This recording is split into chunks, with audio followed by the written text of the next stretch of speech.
તો ભાવનગરથી મહત્વપૂર્ણ સમાચાર સામે આવી રહ્યા છે, જ્યાં ભાવનગર પાણીના પ્રશ્ને સ્થાનિકોએ કર્યો વિરોધ.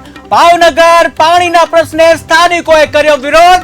ત્યારે ગુજરાત હાઉસિંગ બોર્ડ કાશ્મીરી ક્વાર્ટરમાં સમસ્યા, જ્યાં પાણી પ્રશ્નને લઈને સ્થાનિકો રોડ ઉપર ઉતર્યા. ત્યારે કુંભારવાડા વિસ્તારમાં લાંબા સમયથી છે દૂષિત પાણી. ત્યારે દૂષિત પાણી આવતા સ્થાનિકો પરેશાન થઈ ગયા છે.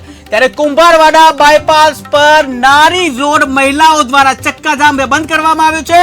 ત્યારે નારી રોડ બંધ કરાતા ટ્રાફિક જામના દ્રશ્યો સર્જાયા, જ્યાં સમજાવટ બાદ મામલો થાળે પડ્યો અને રોડને ખુલ્લો મૂકવામાં આવ્યો.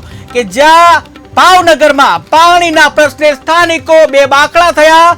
પાણીના પ્રશ્ને લોકોએ વિરોધ કર્યો. ત્યારે ગુજરાત હાઉસિંગ બોર્ડ કાશ્મીરી ક્વાર્ટરમાં પાણીની સમસ્યા છે અને પાણીના પ્રશ્નને લઈને સ્થાનિકો રોડ ઉપર ઉતર્યા. ત્યારે કુંભારવાડા વિસ્તારમાં લાંબા સમયથી દૂષિત પાણી આવે છે અને જેને લઈને દૂષિત પાણી આવતા જે સ્થાનિકો હેરાન પરેશાન થઈ ગયા છે. ત્યારે કુંભારવાડા બાયપાસ પર નારી રોડ કે જ્યાં મહિલાઓ દ્વારા બંધ કરવામાં આવ્યો. ત્યારે નારી રોડ બંધ કરાતા ટ્રાફિક જામના દ્રશ્યો સર્જાયા હતા, જ્યાં ભારે સમજાવટ બાદ મામલો થાળે પડ્યો અને રોડને ખુલ્લો મૂકવામાં આવ્યો.